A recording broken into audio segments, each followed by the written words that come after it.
Okay, I think we are live.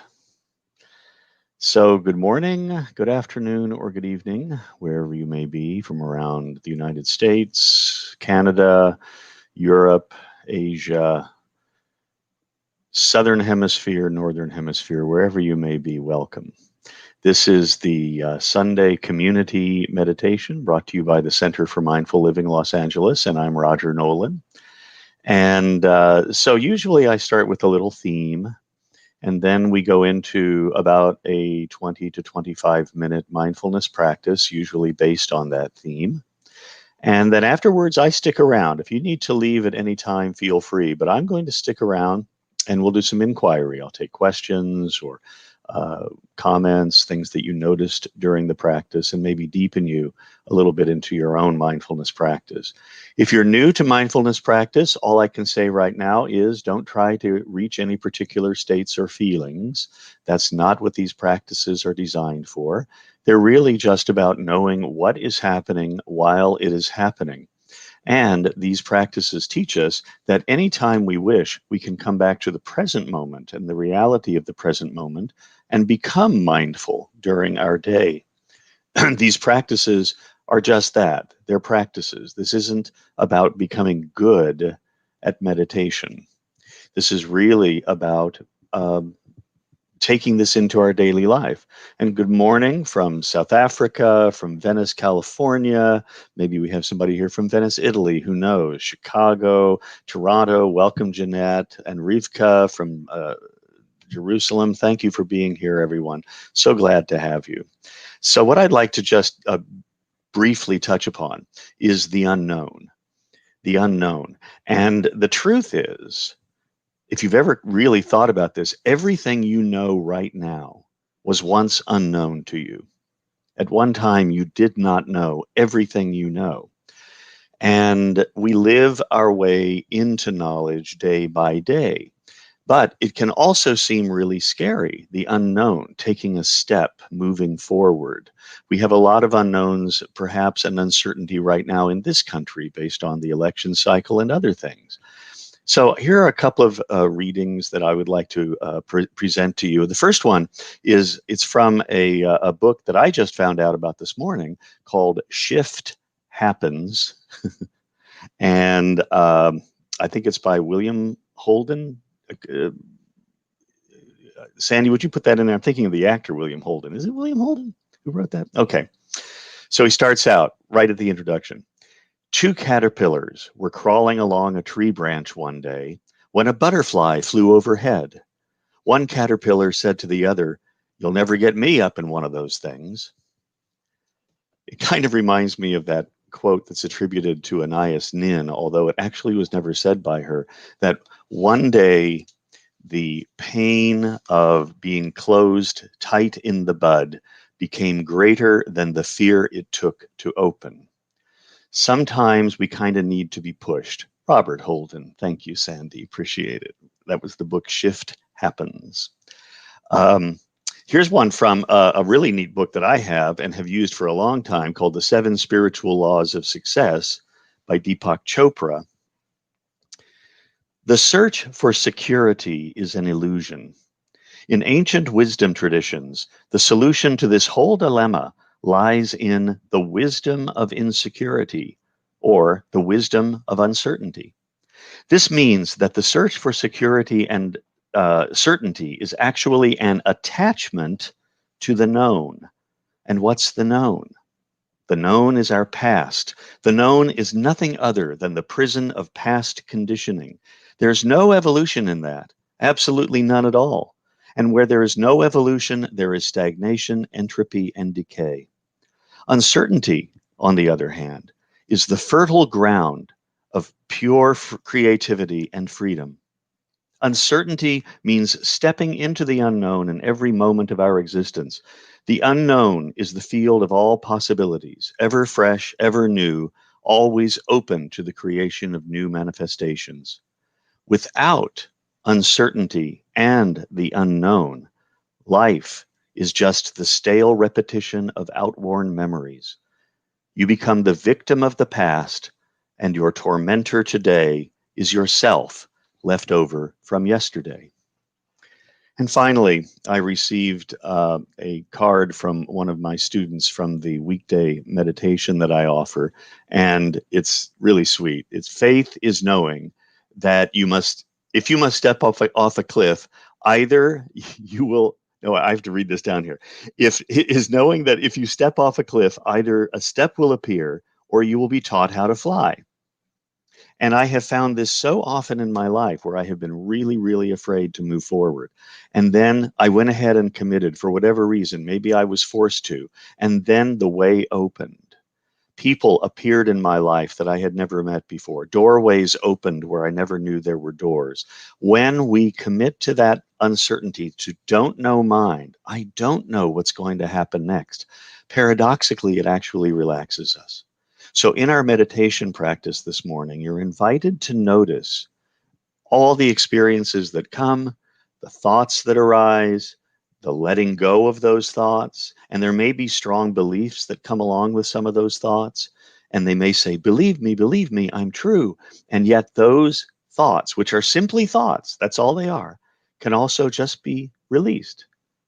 And this is how we learn how to let go of these things, to let go of that tight grip. Just let go. See what happens. A step will appear, or you will learn how to fly. And so let's begin by making sure that we're comfortable. Take very good care of yourselves here. Make sure that the body is in a position that's right for you. And this could be sitting, this could be reclining in some way. It could be doing a walking meditation if you wish. Just make sure you're comfortable.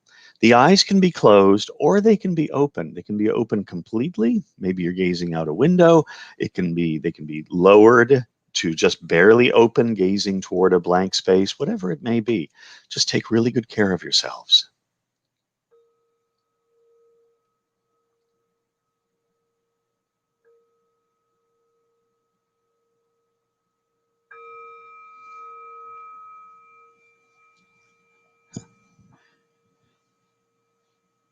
And so this practice will be approximately 23 minutes in length.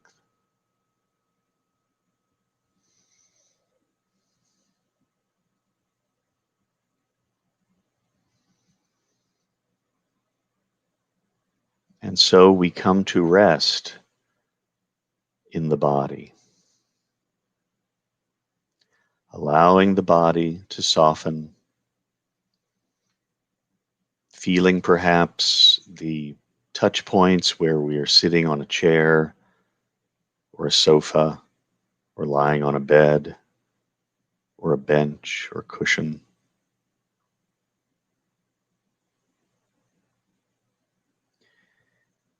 This can be known. And this is really the only thing that we do know for certain is this moment. We do not know what's going to happen in the future. I do not know what I'm going to say next in this meditation practice. And yet, it will be here. I'll take that step. I will learn how to fly.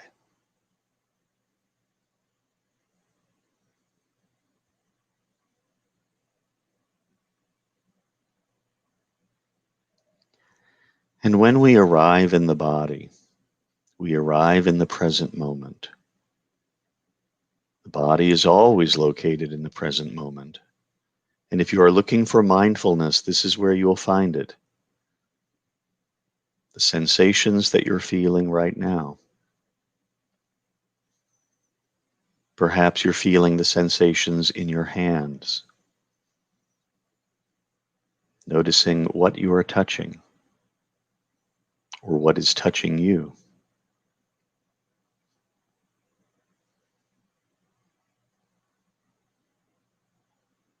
Mindfulness is as simple as this.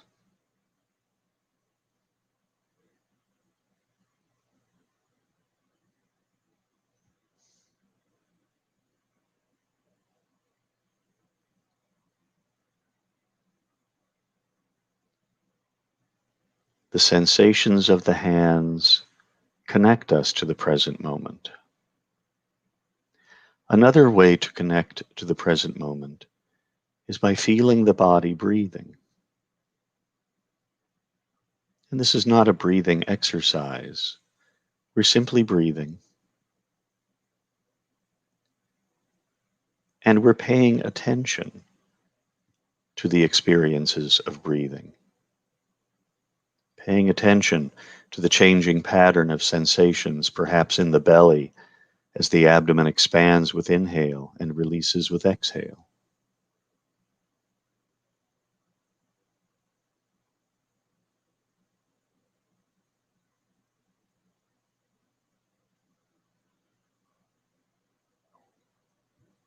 And the sensations of breathing will connect us to the present moment.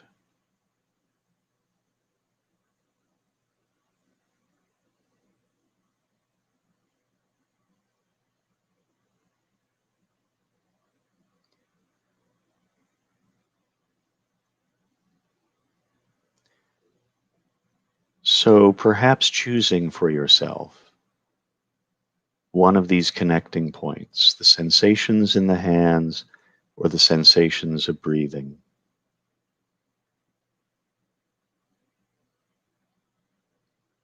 And letting one of these touch points connect you to the present moment.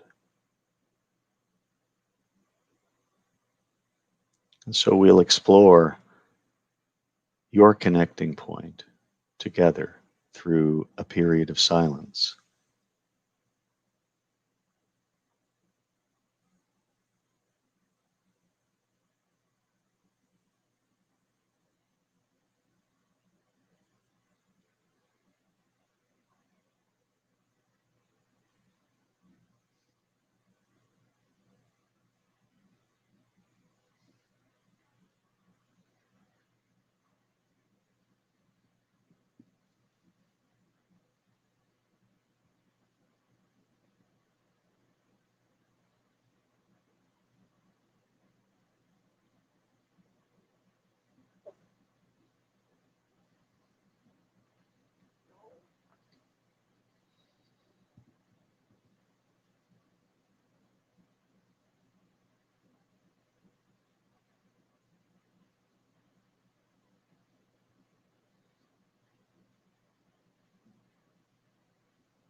And as we continue,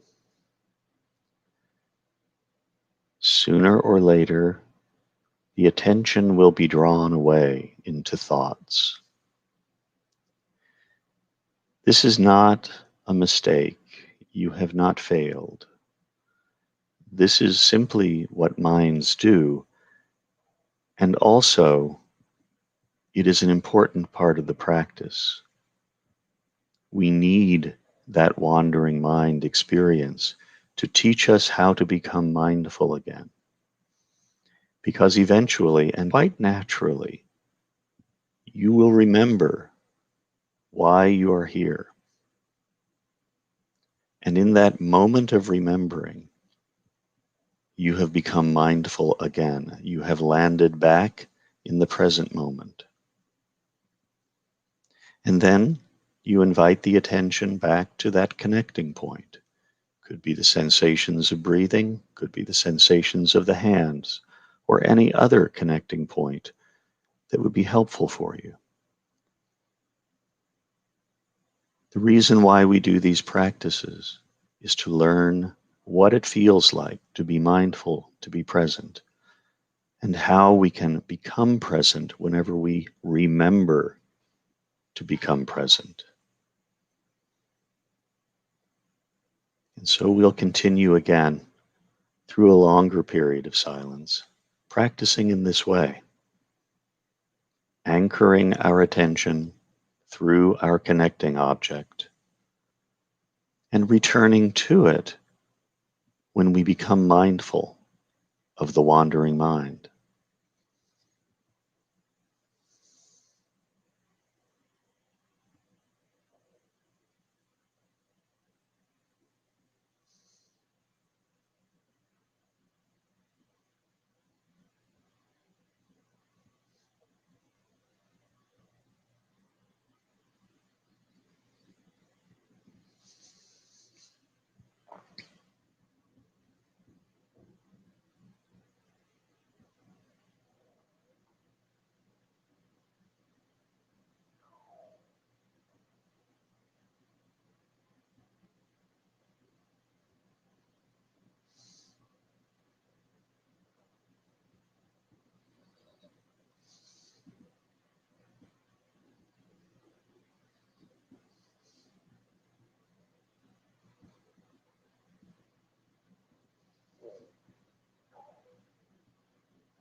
as we continue,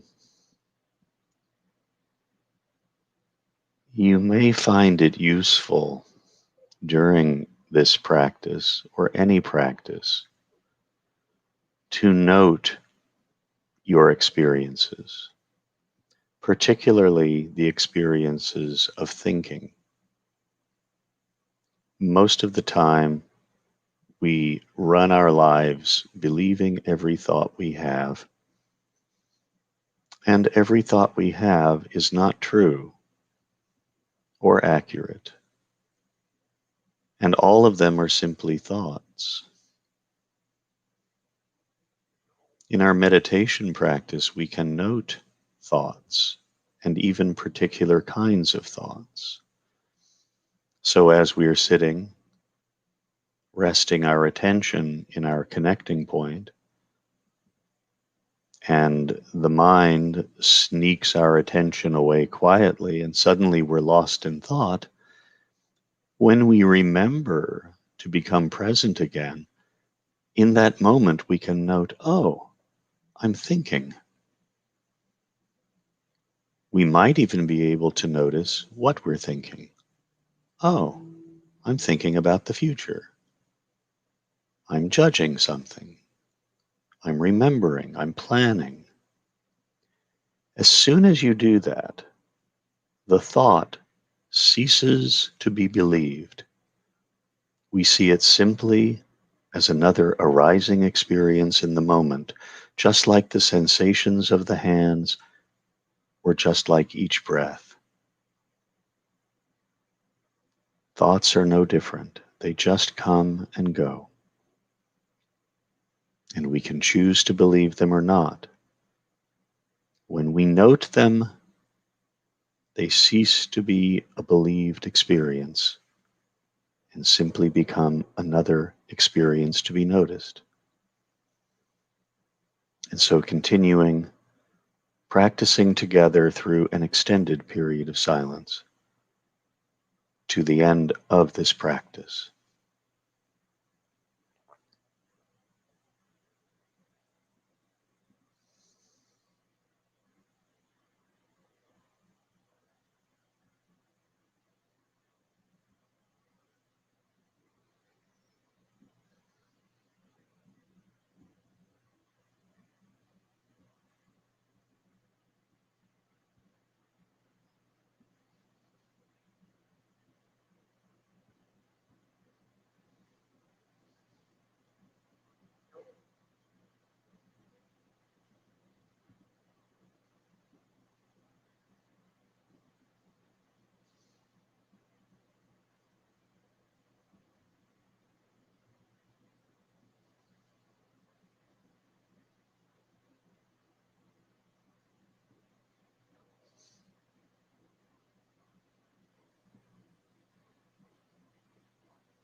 And as we continue toward the end of this practice,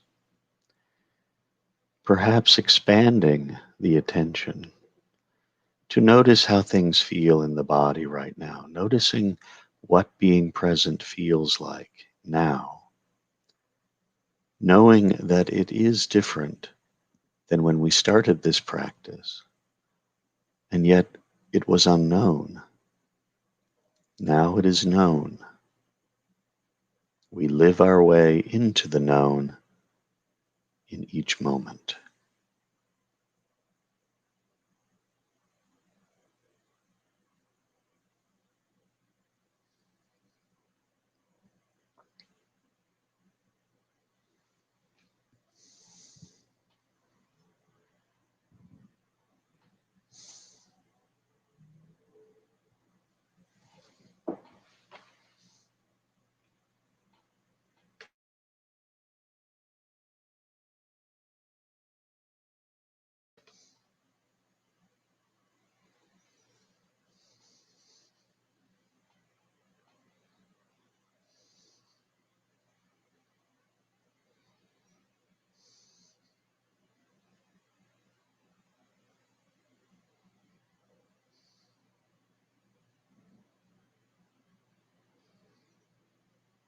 And in a few moments, the bell will signal the suggested end of this practice.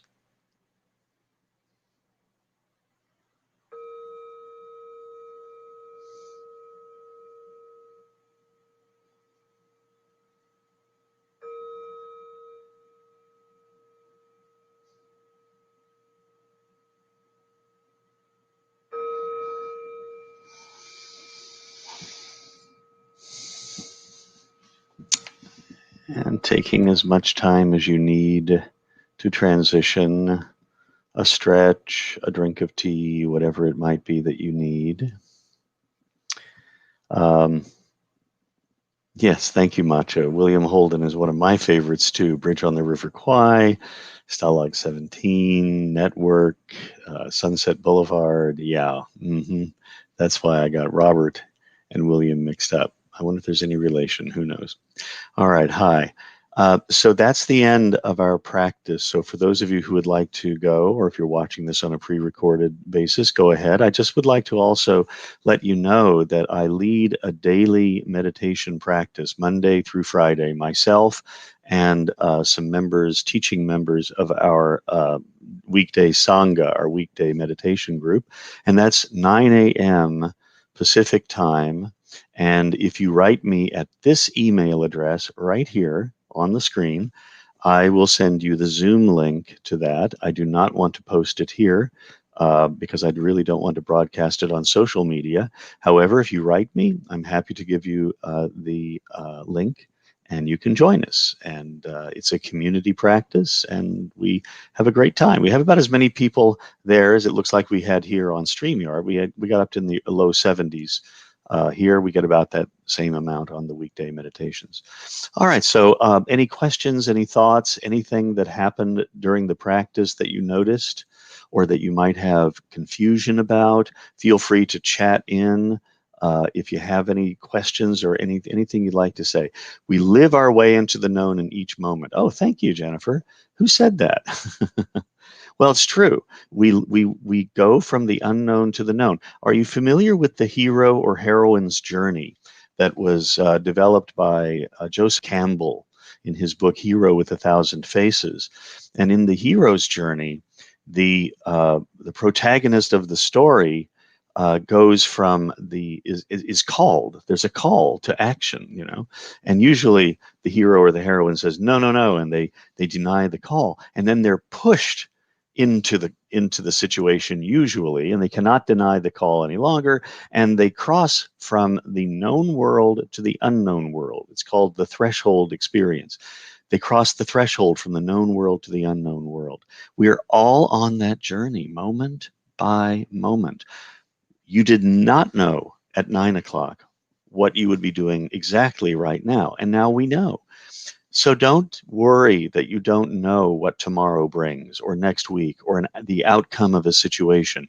Do the best you can in each moment. This doesn't mean we let go and we don't do anything about it. We don't plan or we don't set intentions. None of that. This is really just about letting go of that fear that whatever's next is going to kill me. It won't. You will learn to fly or a step will appear. Dear friends, I wouldn't tell you this if I hadn't done it myself countless times. Thank you, Monica. Good to have you. It's nice to see you. Hello, Gwen. Everything okay down in Atlanta today, I hope? Yeah, thank you, Jeanette, up in Canada. Mwah, good to see you. Hope you're well. Thank you, Dina. Oh, and is your cat meditating with you this morning, Dina? Dina sent me the cutest pictures of her cat meditating with her in yesterday's Sangha. It was so much fun to look at. Oh, it's beautiful. For those of you who have pets, you know what I'm talking about. When you get still and quiet, the pet knows, and they come and they, you know, they join you in the practice. Let them. Let them. If you let them, if you allow them and let them be, kind of like our thoughts, kind of like our emotions and so forth, eventually they will settle down and probably just be very calm and relaxed too. Big Italian hug to you too, Alex. Thank you so much. Grazie, grazie. Thoughts are not facts, Clyde. Exactly. They are only thoughts. Even the thoughts that are about facts are only thoughts, right? So I have my bell here. This is real. That's a fact. I can think about the bell, but that's just a thought. It's not the bell. It's a thought about the bell. So it's always just a thought. Okay, great. Thank you, Janet. Glad to have you. And I hope that this was a good experience for you, your first time here. So happy to hear that this was. If you need any help, of course, feel free to write me at this address. If you have any questions or just want to reach out or something is going on, especially if you're having any adverse experiences in your meditation practices, if you're having any difficulties, any meditation-related difficulties, please let me know. It's a specialty of mine to be able to help folks with those.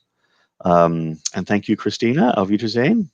Oh, hold it. I'll get it in just a second. No. It's bitte schön. Dankeschön.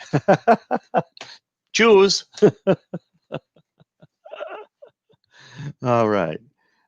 You're adopting a dog today. Look forward to the moment you just described. Yes. Well, and we don't know, So release attachment to the outcome. But yes, sometimes they'll want in the room with you or something. And so many people say, I had to let my dog out. He was bugging me. It's like, just let him be. They'll probably calm down. And you can even do a petting meditation, a pet petting meditation. So if you have a cat or a dog and they join you, feel free to touch them and let the sensations of the touch be your grounding point. Let that be the place where you connect to the present moment as you sense the temperature and the texture and maybe the sound that they make. If they're a cat, maybe they purr, whatever it might be. Yes, 8 a.m. Pacific time. Kathy Fong is putting that in. Did I say differently?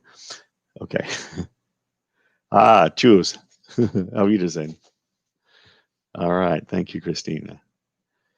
All right. Well, I think if there are no... oh, thank you, Sandy. That's so wonderful. Oh, thank you. And it's an incredibly loving community, just like the Center for Mindful Living community is. We have such great teachers here at Center for Mindful Living, and I want to thank Elisha and Stephanie and Valerie and everybody who puts these things together. It is truly a labor of love, and I'm so happy to be affiliated with them. Elisha has been a good friend and colleague for many years, and I just really value him in my life, and I'm hoping that these practices are helpful for you too. So might want to drop him a line or whatever, send him a postcard, let him know you're listening, and if it helps. All right, everyone. So I'm going to leave it here for now. And Matcha does petting meditations all the time. You have 2 entitled kittens. I think it's by definition. Cats are entitled, aren't they? Isn't that part of what being a cat is? It's the catness.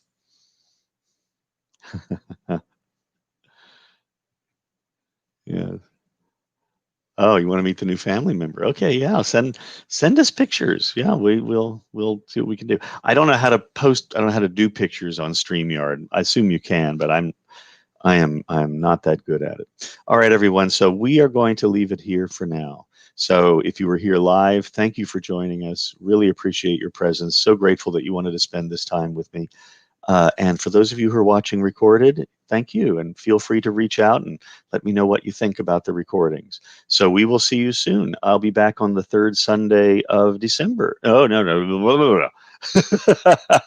Third Sunday of November, and then the third Sunday of November. And the third Sunday of November, we'll do a special solstice, winter solstice practice on that day. Okay, everyone. Thanks. See you soon. May you all be well. How do I get out? Oh, yeah, end broadcast. I remember now. Bye bye.